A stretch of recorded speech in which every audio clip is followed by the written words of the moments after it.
आज हम पढ़ने जा रहे हैं कौन सा लेक्चर नंबर 6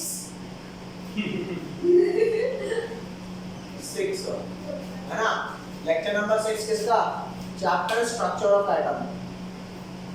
चैप्टर कौन सा है? Structure of atom. तो भाई जैसा आप सबको पता है कि हम क्या पढ़ रहे थे? बोहर्स मॉडल पढ़ रहे थे। भाई ये मॉडल अगर तुम्हारा हो गया ना पूरा तो मान करके चलना आधे से अधिक चैप्टर तुम्हारा खत्म हो गया। तो जो बोहर्स मॉडल है आपका, इसमें मैंने आपको क्या बताया था कि जो आपका न्यूक्लियस होता है, ये आपका न्यूक्लियस है।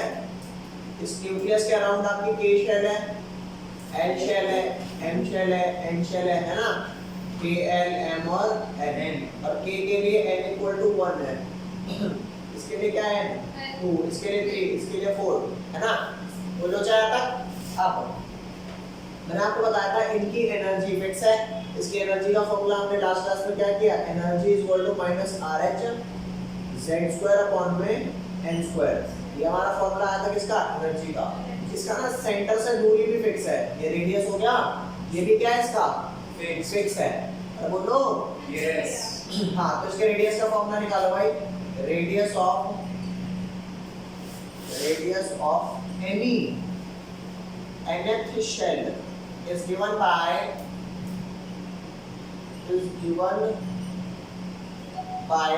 क्या? Rn। मैं बोल रहे रेडियस ऑफ nth shell क्या वैल्यू हो जाएगी? रेडियस ऑफ nth shell की ये वैल्यू हो जाएगी 52.9 n² अपॉन में z पिको। तो पता है पिको क्या होता है? पिको होता है 10⁻⁻12। बोल भाई पिको क्या होता है? 10⁻⁻12। और इसी को ना 52.9 को चेक करके देखो भाई। अगर मान करके चलो 52.9 into 10⁻⁻12 लिखा है। अगर मैं 52 को ये 3 पॉइंट छोटा कर दूं 1 2 3 तो यहाँ पॉइंट आ जाएगा ना। तो यहाँ पे 0 लगाऊंगा तो 0.0529 अगर मैंने कर दिया तो चेक कर ये वाला नंबर मैंने छोटा किया है बड़ा किया है? छोटा। बोलो भाई छोटा किया है। तो ये पावर बड़ी करूंगा छोटी करूंगा? छोटी। छोटे पे ऐसा घूर रहा है तो बड़ी कह देते हैं। अबे जब ये नंबर तुमने 52.9 का छोटा कर दिया तो for the number to be same ये पावर बड़ी करनी पड़ेगी। तो ये नंबर 3 पॉइंट छोटा किया है तो इसको 3 पॉइंट बड़ा। 3 पॉइंट बड़ा कितना होगा?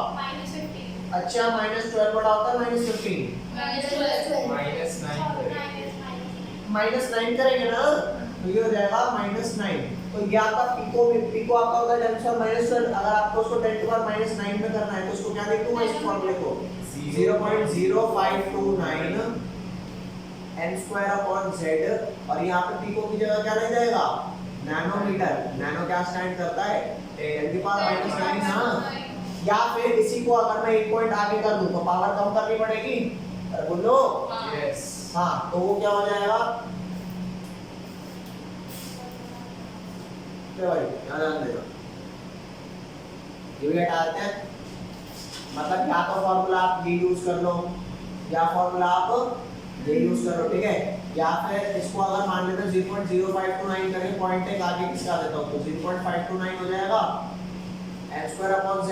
अब बताया आपकी पावर क्या हो जाएगी? -10। ये मैंने बढ़ा दिया ना नंबर, तो अगर बढ़ा दिया तो पावर छोटी करूंगा 10⁻⁻9 से छोटा क्या हो जाएगा? 10⁻−10। और 10⁻−10 को हम क्या रिप्रेजेंट करते हैं? a के ऊपर नॉट। इसको बोलते हैं एंगस्ट्रॉम। ओके। अरे बोल दे भाई। बोलो क्या आता है? जल्दी फटाफट लिखो एकदम से। ले भाई ओए बच्चों समझना वेयर n क्या है? n अगर शुद्ध भाषा में बोले तो नंबर ऑफ शेल है। क्या है? Number of shell. लेकिन इसे हम साइंस की भाषा में बोलते हैं principal quantum number. Principal quantum number, quantum Q number, ठीक है। अच्छा प्रिंसिपल ये वो वाला प्रिंसिपल नहीं है PLE वाला। PLE प्रिंसिपल वाला होता है सिद्धांत। अरे हमारे प्रिंसिपल ये वो PLE वाला होता है। और ये प्रिंसिपल कौन सा है? जो मेन मुख्य प्रिंसिपल क्वांटम नंबर का मतलब ये मेन क्वांटम नंबर है। हाँ वैसे वाले प्रिंसिपल, ठीक है। और z क्या है, ये वाली वैल्यू z लिखी है, कल तुम्हें 2 लग रही हो, क्या है ये z का मतलब होता है atomic number of atom, atomic number of atom. Okay guys, लिखो इसे जल्दी से, ये लिख लोगे, बहुत सी चीज करवाऊंगा जो तुम्हें समझ नहीं आएगी। ले भाई, यहाँ तक कोई लोचा? अब मान के चलो अगर कोई इलेक्ट्रॉन थर्ड शेल में है, मान के चलना कोई इलेक्ट्रॉन कौन सी शेल में, थर्ड शेल में, एनर्जी गेन करेगा तो हायर में जाएगा लोअर में जाएगा, हायर शेल में, और लूज करेगा तो लोअर शेल। तो मैं ये मान लेता हूँ कि जो भी इलेक्ट्रॉन है फिलहाल अभी वो किसी भी एन में है, और वो जो भी उसका एन है वो इनिशियल है। अरे बोलो, तो यहाँ पर मैं आपको कुछ करवा रहा हूँ, let us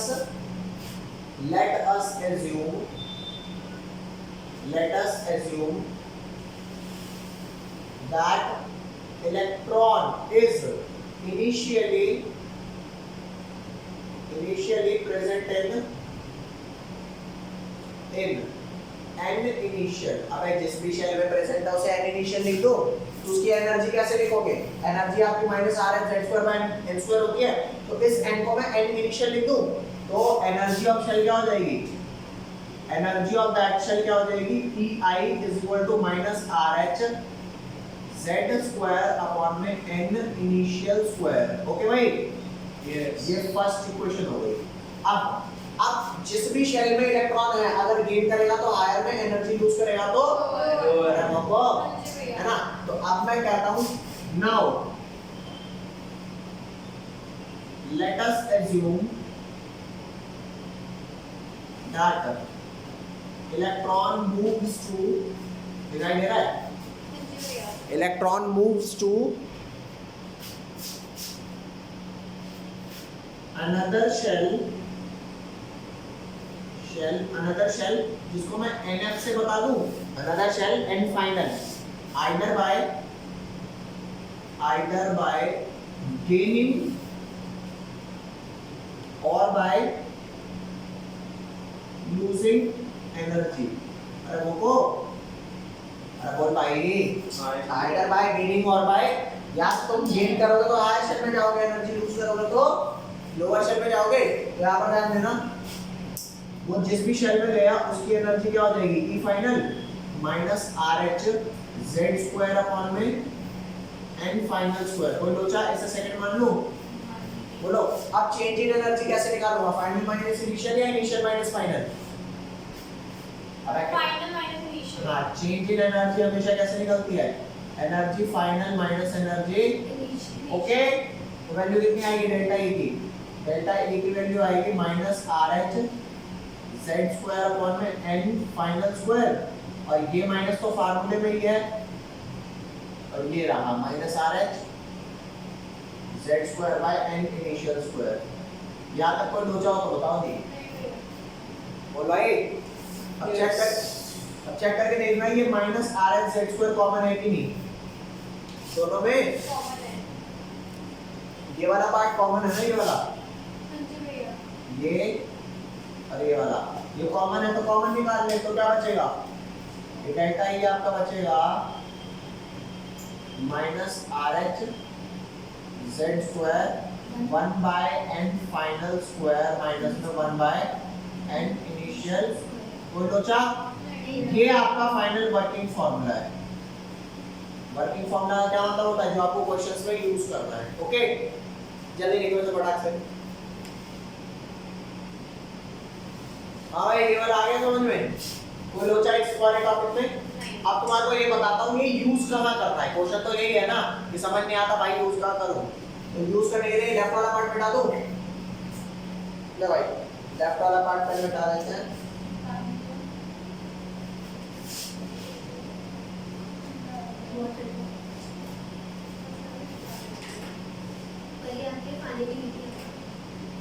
चलो भाई ध्यान देना इधर।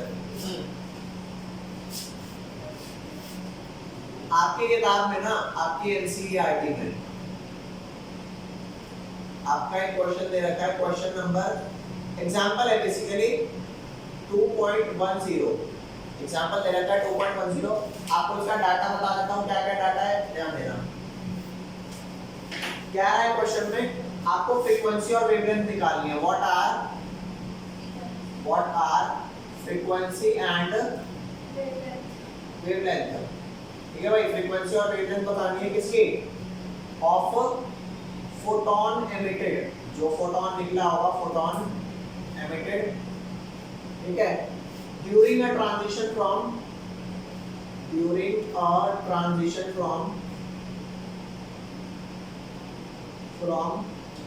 n equal to 5 to n equal to 2। Check कर इलेक्ट्रॉन कहां से कहां गया है, 5 से 2 में, 2 से 5 में। क्या पता लगता है इंग्लिश से, 5 से 2 n हाइड्रोजन एटम। यहाँ पे ये बात हमारे को पता लगता है ना कि 5 से 2 में गया है। तो बोलो, चेक करके देखना। डेल्टा ई का फॉर्मूला क्या होगा, डेल्टा ई का फॉर्मूला आपका होगा minus R H Z square 1 upon में n final square minus 1 upon में n इनिशियल स्क्वायर। बोलो रे, अरे ये तो होता है। देख सिंपल भाई, मेरी बात समझना पहले। ओए भाई बात सुनो प्लीज। मान ले तेरा न्यूक्लियस है K shell L M N O, K L M N, आगे जो भी शेल होते हैं मुझे नहीं पता। n इक्वल टू 1 है, 2 3 4 5। एल जो इलेक्ट्रॉन है वो 5 से कहां आया है, 2 में।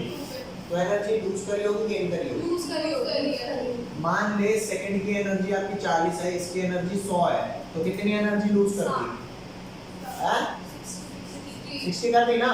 तो चेंज इन एनर्जी क्या आया, फाइनल कितनी थी 40, फाइनली तो 40 है ना, इनिशियल कितनी थी 100। तो चेंज आया -60 का। तो यहाँ पे जो नेगेटिव साइन है ना, negative sign indicates release of energy। अरे नेगेटिव साइन क्या इंडिकेट कर रहा है कि एनर्जी क्या हुई है, रिलीज हुई है। यही बात समझ, एनर्जी रिलीज हुई है। अगर पॉजिटिव होता तो गेन हुई है। अब जब आपने ये एनर्जी रिलीज करी होगी तो एक्चुअल में एनर्जी की वैल्यू तो आपकी 60 हो गई ना। तो आपकी एनर्जी किसके बराबर होती है, h न्यू के बराबर। तो जो एनर्जी गैप आपका आया उसको h से डिवाइड करोगे, फ्रीक्वेंसी आ जाएगा। अरे बाबा भाई, ये बात समझ। तो सिंपल सी बात है, ये जो आपका डेल्टा ई आया है, ये डेल्टा ई एक्चुअल में एनर्जी तो है, h से डिवाइड करेंगे फ्रीक्वेंसी आ जाएगा। तो सिंपल सी बात है भैया, यहाँ ध्यान देना मेरी बात। क्या रहा है, अगर मैं बात करूं आपका हाइड्रोजन एटम है, तो हाइड्रोजन एटम के लिए z की वैल्यू क्या होती है, z इक्वल टू 1 होता है फॉर H। अगर हाइड्रोजन का एटॉमिक नंबर क्या होता है 1 हो गया। n फाइनल कितना है, n फाइनल की वैल्यू 2 है, n इनिशियल की वैल्यू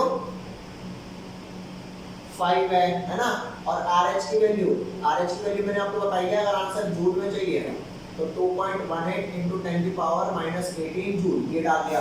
तो डेल्टा E की वैल्यू निकालो जल्दी से, कितनी आएगी, -RH की वैल्यू 2.18 into 10 की पावर -18 और 1 बाय क्या आएगा यहाँ पर n final square 2 square minus 1 by 5 square. ये सच्ची बताना है, सॉल्व कर दोगे जी भैया। ये सॉल्व करोगे जूल्स में आ जाएगा। और जो आपका जूल में आएगा डेल्टा ई, उस डेल्टा ई को h न्यू के बराबर रख के अगर h इधर ला के डिवाइड कर दूं तो फ्रीक्वेंसी आ जाएगा। और वंस आपका फ्रीक्वेंसी आ गया तो फ्रीक्वेंसी होता है c अपॉन में वेवलेंथ। तो c क्या होता है आपका 3 into 10 की पावर 8 है ना। तो यहाँ से आपका वेवलेंथ भी आ जाएगा। बोलो जी, कर लोगे क्वेश्चन, फटाफट लिख लो। कैलकुलेशन एक बार ट्राई करना खुद से, ठीक है। ले भाई, अब यहाँ ध्यान देना, यहाँ तक कोई लोचा हो तो बताओ, ठीक है। अब ये सारा हटा रहा हूँ क्योंकि मेरे को आपको स्पेक्ट्रम पढ़ाना है, ठीक है रे। स्पेक्ट्रम आओ, ये सारा ही हटा रहा हूँ, ये भी हटा देता हूँ।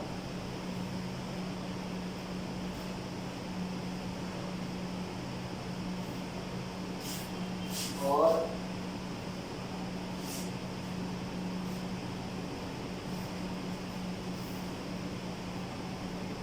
ये भाई नेक्स्ट आओ। स्पेक्ट्रम क्या होता है, देखो भाई सच बताऊं तो तुम्हारे को स्पेक्ट्रम के बारे में कुछ नहीं पता, ठीक है। वैसे देखा जाए तो मुझे भी बहुत ज्यादा नहीं पता, लेकिन यहाँ पे स्पेक्ट्रम का क्या मतलब यूज किया है और हाइड्रोजन एटम स्पेक्ट्रम का क्या मतलब है, ये आपको थोड़ा बहुत समझाने की कोशिश करता हूँ। तो सबसे पहले जो स्पेक्ट्रम होता है ना, ये दो टाइप का होता है। कौन सा? एक होता है लाइन स्पेक्ट्रम, स्पेक्ट्रम को मैं SPEC लिख दूं, लाइन स्पेक्ट्रम। और एक और कौन सा होता है? Continuous spectrum. ओके, एक हो गया लाइन स्पेक्ट्रम, एक हो गया कॉन्टिन्यूअस स्पेक्ट्रम। जो लाइन स्पेक्ट्रम होते हैं ये फर्दर दो टाइप के होते हैं। लाइन स्पेक्ट्रम में, ओए बच्चों एक बात बताओ, जो ये आपका न्यूक्लियस है क्या है, देख रहे हैं? न्यूक्लियस है, इस न्यूक्लियस के बाहर के शेल L ऐसे शेल है ना। अगर इलेक्ट्रॉन एनर्जी गेन करेगा तो हायर में जाएगा, और लूज करेगा तो लोअर में। हाँ, तो अगर हायर में जा रहा है तो मैं बोलूंगा एब्जॉर्प्शन स्पेक्ट्रम, और एमिट करके लोअर में आ रहा है तो एमिशन स्पेक्ट्रम। ओके, अरे बोलो। तो लाइन स्पेक्ट्रम में एक होता है आपका एब्जॉर्प्शन लाइन स्पेक्ट्रम और लाइन स्पेक्ट्रम, और एक होता है एमिशन लाइन स्पेक्ट्रम। ठीक है भाई। और ऐसा ही कॉन्टिन्यूअस में भी आपका दो होता है, एक होता है एब्जॉर्प्शन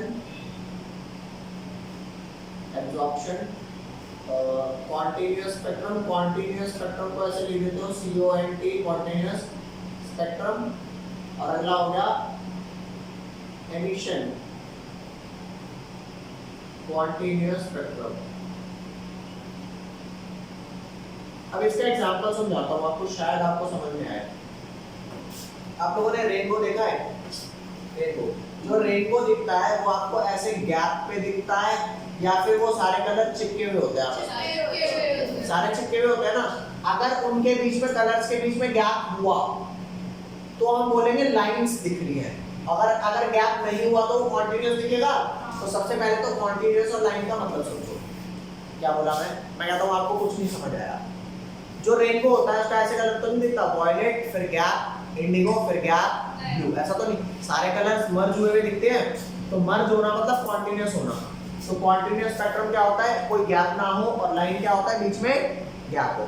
अब दोनों तरह के, चाहे कॉन्टिन्यूअस हो चाहे लाइन स्पेक्ट्रम हो, दोनों में क्या होता है? एब्जॉर्प्शन भी होता है और एमिशन भी। तो एमिशन कॉन्टिन्यूअस स्पेक्ट्रम का एग्जांपल आपका रेनबो है। एमिशन कॉन्टिन्यूअस स्पेक्ट्रम का एग्जांपल क्या आएगा? इसे रेनबो। और इसका एग्जांपल मुझे नहीं पता। एमिशन लाइन स्पेक्ट्रम का एग्जांपल है हाइड्रोजन एटम स्पेक्ट्रम।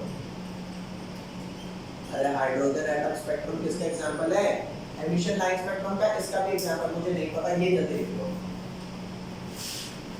ले भाई, यहाँ ध्यान देना। तो कुल मिला के हमको पढ़ना क्या है? हमारे को पढ़ना है emission line spectrum, hydrogen atom spectrum. ये तो हमारा था हेडिंग। ये थर्ड टॉपिक आपका जो हम पढ़ रहे हैं वो कौन सा पढ़ रहे हैं? हाइड्रोजन एटम स्पेक्ट्रम पढ़ रहे हैं भाई। ठीक है, तो आज के बाद अगर क्वेश्चन तुमसे पूछा जाएगा कि हाइड्रोजन एटम स्पेक्ट्रम किसका एग्जांपल है? एमिशन लाइन का, तो उसके बीच में लाइंस दिखेंगी कि नहीं दिखेंगी? अरे दिखेंगी ना। तो अब तुम्हारे को स्पेक्ट्रम बना के दिखा देता हूं मैं यहाँ पर। भाई सिंपल सी बात है, एनर्जी इलेक्ट्रॉन एब्जॉर्ब भी करेगा, एमिट भी करेगा। तो उसने क्या एब्जॉर्ब किया मैं वो स्टडी नहीं करूंगा। क्या स्टडी करूंगा? क्या एमिट कर रहा है। तो एमिट करके आप जिस भी नंबर ऑफ शेल पे हो उससे लोअर पे तो आओगे। अरे बाबू भाई, आप एमिट कर रहे हो एनर्जी, तो आप जिस पे हो लोअर पे तो जाओगे। तो याद ध्यान देना, मान लो एन इनिशियल की मेरी कोई भी वैल्यू हो, एन फाइनल की वैल्यू 1 है। भाई आप एमिट करके आ रहे हो ना 1 तक, तो इनिशियल क्या क्या हो सकता है? भाई आप 1 पे आ रहे हो तो 2 हो सकता है, 3 हो सकता है, 4 हो सकता है। बोलो। तो एन इनिशियल की वैल्यू आपकी 2, 3, 4 ऑनवर्ड्स हो सकती है। तो इसको हम बोलते हैं लाइमन सीरीज। कौन से? Lyman series. पता नहीं लाइमन में एम एन है या एम एन है, चेक कर लेना। डबल एन है, डबल एन डाल लो यार, लाइमन सीरीज। ठीक है, लाइमन सीरीज हो गया। अब अगर मान करके चलो एन फाइनल हमारी 2 हो, तो इनिशियल की वैल्यू क्या हो सकती है? अगर तुम्हारा एन फाइनल 2 है तो इनिशियल क्या 1 हो सकता है? बोलो, सोच समझ के तर्क देना कि 1 हो सकता है नहीं हो सकता। नहीं हो सकता। क्यों नहीं हो सकता? हो सकता है क्योंकि फाइनल फाइनल 2 है अगर आपका तो इनिशियल 1 नहीं हो सकता क्योंकि 1 से 2 में जाने के लिए एनर्जी एब्जॉर्ब करनी पड़ेगी। लेकिन ये हाइड्रोजन एटम स्पेक्ट्रम क्या है? एमिशन। तो अगर आपका फाइनल 2 है तो एन इनिशियल 1 नहीं हो सकता, क्या क्या हो सकता है? 3 4 5 ऑनवर्ड्स। ये कौन सी सीरीज है? ये आपकी है बामन सीरीज। इसको बालमर नहीं बोलते, क्या बोलते हैं? बामर। ओके, और यही वाली सीरीज हमारे को दिखाई पड़ती है। अबे हाइड्रोजन एटम के लिए यही सीरीज हम देख पाते हैं, बाकी सब दिखती नहीं है। हम हर इलेक्ट्रोमैग्नेटिक रेडिएशन नहीं देख पाते हैं ना। अगर मान लो n फाइनल हमारा 3 है तो क्या हो जाएगा? इनिशियल क्या क्या हो सकता है? क्या 1 और 2 हो सकते हैं?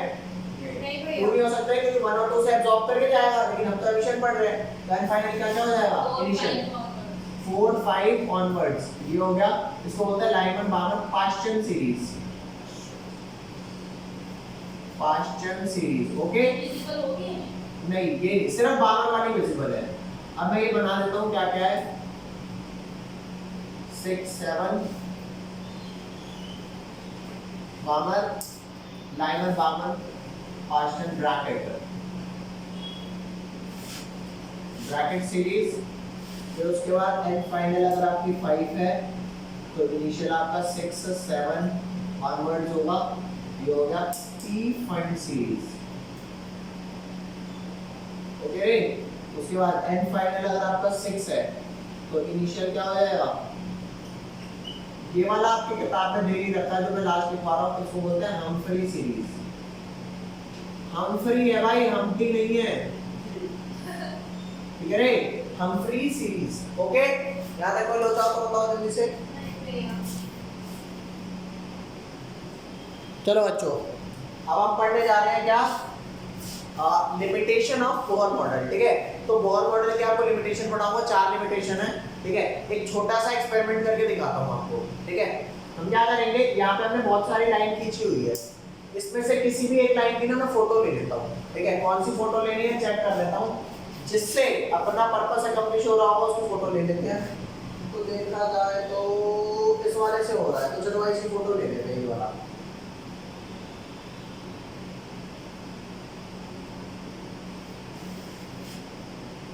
अगर मैं तुम बच्चों से पूछूं कि ये कितनी लाइन है, ये वाली एक दिख रही है, सारे बच्चे कह रहे हैं कि एक दिख रही है। चलो भाई तुम भी देख लो कितनी लाइन दिख रही है ये वाली। ले यहाँ पे थोड़ा फोकस कर लेते हैं, ये तुमको भी एक ही लाइन दिख रही है ना? तुम भी सारे क्या कह रहे हो? एक लाइन दिख रही है। तो आओ अब इसको थोड़ा सा क्या करते हैं, थोड़ा सा जूम कर देते हैं। अब मैंने जूम किया इसको, तो देख बेटा जो तेरे को एक लाइन दिख रही थी वो कितनी लाइन दिख रही है? ए तुम भी देखो भाई, ओए पप्पू इधर आ, इधर कितनी लाइन दिख रही है? दिख रही है तो, लेकिन एक्चुअल में दिख कितनी? एक। देख इसे दोबारा से जूम आउट करता हूँ मैं, ये जूम आउट किया, क्या बात, ले देख ले, ये देख एक। अच्छा दोबारा से जूम इन अगर मैंने कर दिया तो ये, ओहो 2। समझ पा रहे हो कि जो एक्चुअल में सिंगल लाइन दिख रही है, अगर मैं ढंग से ना देखूं तो जूम इन करने पर वो कितनी लाइन है एक्चुअल में? 2। समझ गए बात? अरे बताइए भाई साहब, ये बात आपको कुछ समझ आई? मैंने क्या समझाने की कोशिश किया? बहुत बढ़िया। तो सिंपल सी बात है, मैं आपको लिमिटेशन समझाने की कोशिश कर रहा हूँ।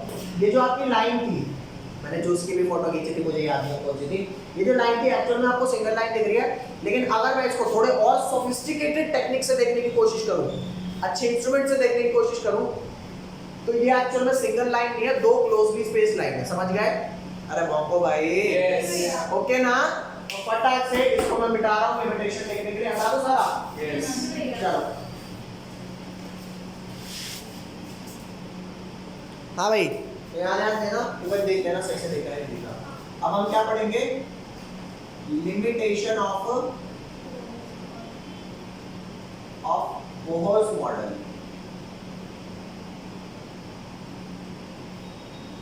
ठीक है भाई, तो सबसे पहली लिमिटेशन क्या थी कि मैंने आपको बताया ना, जो हाइड्रोजन स्पेक्ट्रम था वो एमिशन लाइन स्पेक्ट्रम था। तो उसमें लाइंस दिख रही होंगी। अरे बोलो भाई, जो बोहर का जो मॉडल था वो हाइड्रोजन एटम स्पेक्ट्रम में लाइन दिख रही थी ना, लाइन स्पेक्ट्रम था। तो वो जो लाइन हमारे को सिंगल लाइन दिख रही थी ना, एक्चुअल में वो दो लाइन थी जो काफी पास थी। कैसे पता लगा दो लाइन थी? जब मैंने और अच्छे इंस्ट्रूमेंटेशन से देखने की कोशिश करी तो मेरे को ये बात पता लगी। हमने बोर भाई साहब को कहा भाई एक्सप्लेन कर इस बात को, और कहता है तो मेरे से नहीं होगी उसको। ठीक है भाई, तो यहाँ पर लिख दूं पहला पोस्टुलेट, तो आ जाता है भाई पहला पोस्टुलेट लिख दो जल्दी से। अरे कोई नहीं, तो देख ले बच्चा पागल हो जाएगा एक साथ इतने सारे करके, तो क्या हो जाता है।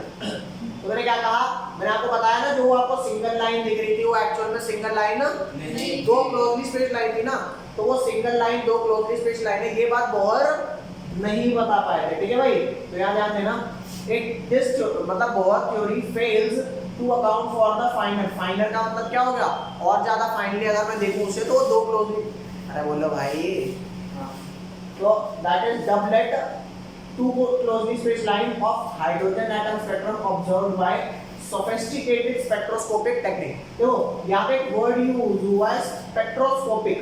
स्पेक्ट्रोस्कोपी का क्या मतलब है, ये वाला मतलब ना अभी आगे आने वाली क्लास में आपको ढंग से समझाने वाला हूँ।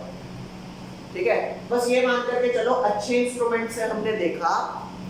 बोलो भाई, तो मेरे को वो सिंगल लाइन एक्चुअल में दो क्लोजली स्पेस्ड लाइन दिखी, ये बात बोहर का एटम या बोहर मॉडल डिस्क्राइब नहीं कर पाया था। अब नेक्स्ट आते हैं सेकंड पोस्टुलेट पर, मतलब सेकंड लिमिटेशन पर।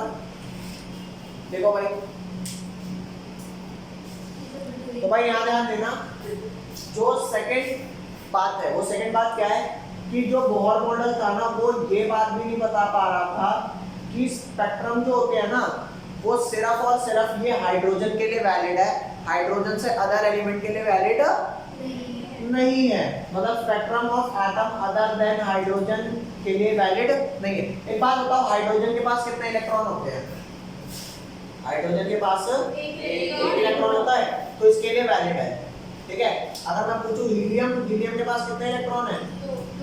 दो इलेक्ट्रॉन है ना, तो इसके लिए वैलिड, इसके लिए वैलिड है, इसके लिए वैलिड नहीं है। हीलियम का भाई भाई भाई भाई मेरे को भी ना इस पे वैलिड करवाना है, तो कहेगा अच्छा एक इलेक्ट्रॉन फेंक दे, अपना फेंक दे मतलब लूज कर दे।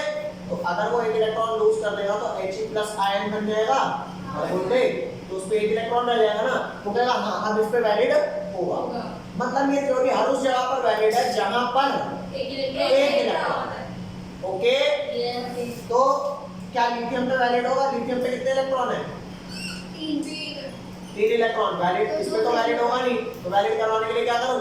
तो प्लेट दो, तो Li+2, Li+2। हाँ भाई, तो लिथियम में से 2 निकाल दिया तो कितने रह गए? Li+2 आयन, एक इलेक्ट्रॉन रह गया ना जी, तो इसके लिए वैलिड होगा। मतलब हर वो स्पीशीज जिसमें एक इलेक्ट्रॉन है उसके लिए ये मॉडल वैलिड है, अदरवाइज नहीं है। तो इसलिए इन्होंने पता है क्या बोला है कि this model is valid for, इसी पोस्टुलेट को थोड़ा सा आगे बता देता हूं, इसी लिमिटेशन को। This model is applicable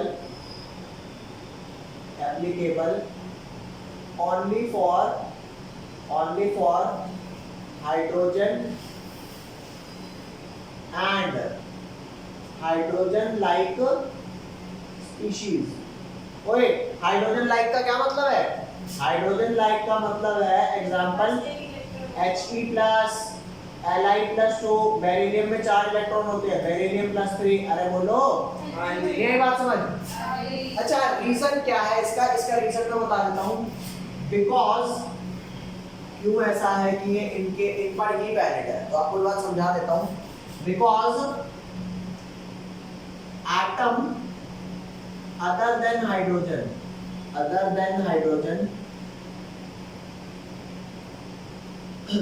contain more than 1 electron. और चेक करना जहां पे एक से ज्यादा इलेक्ट्रॉन है वहां पे इलेक्ट्रॉन में रिपल्शन होगा कि नहीं होगा। तो मेरा एक छोटा सा एग्जांपल देता हूँ। मान लो अगर तुम अपने घर में अकेले बच्चे हो, अकेला भाई या अकेला बहन है, तो कहते हैं पापा पापा मेरा और भाई क्यों नहीं है, बोलते नहीं बोलते? अब माँ बाप ने कैसे समझाया, तुम अकेले हो तो ठीक है, वरना तुम ऐसे कुत्ते बिल्ली की तरह लड़ते ना कि फ्यूचर में तुम अल्टीमेटली सेपरेट ही हो जाओगे। अरे बोलो समझ आई बात नहीं आई? शादी के बाद अलग अलग ही रहना है तुमने, तू अकेला ही रहना, पूरी जायदाद का मालिक रहे। समझे बात नहीं समझे? तो सिर्फ दो इलेक्ट्रॉन प्रेजेंट होने से इलेक्ट्रॉन इलेक्ट्रॉन रिपल्शन आएगा, और उसी रिपल्शन के कारण कुछ चीजें ऐसी होती हैं जो बोहर मॉडल पे एप्लीकेबल नहीं होती। तो हाँ, क्या हीलियम के लिए वैलिड है? नहीं जी ना, ये तो इसमें दो इलेक्ट्रॉन है, इसके लिए वैलिड या इलेक्ट्रॉन इलेक्ट्रॉन रिपल्शन होगी ना। अगर हम इसमें से एक इलेक्ट्रॉन निकाल दें तो हाँ इसके लिए वैलिड है। लिथियम के लिए वैलिड है? नहीं, लिथियम से दो इलेक्ट्रॉन निकालो तभी तो इलेक्ट्रॉन की रिपल्शन हटेगी। अरे बोलो, तो सिंपल सी बात है। अगर कोई पूछे कि क्यों ये model other than hydrogen atom के लिए वैलिड नहीं होता, because atom other than hydrogen contain more than one electron and more number of electron involves, क्या इन्वॉल्व करते हैं भाई? अरे क्या इन्वॉल्व करते हैं? Inter electronic repulsion. जैसे तुम्हें पता है ना, दो स्कूल के बीच के कंपटीशन को इंटर स्कूल कंपटीशन बोलते हैं, वैसे ही दो इलेक्ट्रॉन की रिपल्शन को क्या बोलते हैं? इंटर। हाँ, इसी को मैं कह सकता हूँ electron electron repulsion. Is that clear? अरे बोलो जल्दी देखो, यह था आपका सेकंड ड्रॉबैक। अब हम आते हैं इस पे थर्ड ड्रॉबैक पे। थर्ड ड्रॉबैक आपका पेपर में पूछा जाता है डेफिनेशन के तौर पे, जल्दी देखो। चलो भाई यहाँ ध्यान देना, ये जो थ्योरी है ना, ये भी एक्सप्लेन करने में, जैसे आपने कहा कि वो जो सिग्नल लाइन थी वो एक्चुअल में दो क्लोजली स्पेस लाइन थी, ये पता लगा था ना। और अगर उन लाइंस को मैं इलेक्ट्रिक फील्ड में रखूं, किसमें? इलेक्ट्रिक फील्ड में रखूं, तो वो दो जो क्लोजली स्पेस लाइन थी ना, वो 3-4 में टूट जाती थी। समझ गए? तो ये बात भी बोहर नहीं एक्सप्लेन कर पाया। तो जब वो फील्ड, ध्यान देना, this theory was also unable to explain the splitting of spectral lines in the presence of magnetic field or in presence of a, जब मैग्नेटिक फील्ड में वो स्प्लिट करती हैं फर्दर, तो उन्हें क्या बोलते हैं? ज़ीमैन इफेक्ट, ज़ीमैन इफेक्ट। ठीक है, और जब इलेक्ट्रिक फील्ड में लगती है तो कैसे याद रहेगा? ज़ीमैन वाला, ज़ीमैन वाला मैग्नेटिक है या स्टार्क वाला, कैसे याद रहेगा? तो याद रखना, ज़ीमैन में क्या आ रहा है? M, और मैग्नेटिक में क्या आ रहा है? ओके, क्वेश्चन आता है पेपर में 1 मार्क का, व्हाट इज ज़ीमैन इफेक्ट? तो आप बोलोगे the splitting of hydrogen atom spectral lines in magnetic field is called Zeeman effect, और the splitting of hydrogen atom spectral line in electric field is called Stark. अरे भक्को कर लोगे? yes. ये काम खुद कर लेना। क्वेश्चन में यहाँ पे लिख देता हूँ, question, what is Zeeman effect and Stark effect? Okay भाई, अरे बोलो यस। अब लास्ट इसका ड्रॉबैक, बिल्कुल लास्ट ड्रॉबैक, ये ड्रॉबैक तुम्हें पता है, साइंटिस्ट पीछे पड़ गए हैं इस ड्रॉबैक के, कि एटम अगर स्टेबल है तो वो कंबाइन होकर मॉलिक्यूल क्यों बनाता है ना। तो यहाँ पर भाई चौथा आपका क्या आ गया? This theory was also unable to explain that why atom combines to form, क्या भाई? combines to form a molecule। Okay, तो बोल दे, यहाँ तक कोई लोचा हो तो बताओ भाई मेरे को, है? तो आज की भाई चेक करके देखना, यहाँ पर आपका जो चैप्टर है ना वो 50% डन हो गया। ठीक है, this was end of classical mechanics. अब आपकी क्या आएगी? Quantum mechanics. ठीक है भाई, तो आज की क्लास को यहीं पे विराम देते हैं।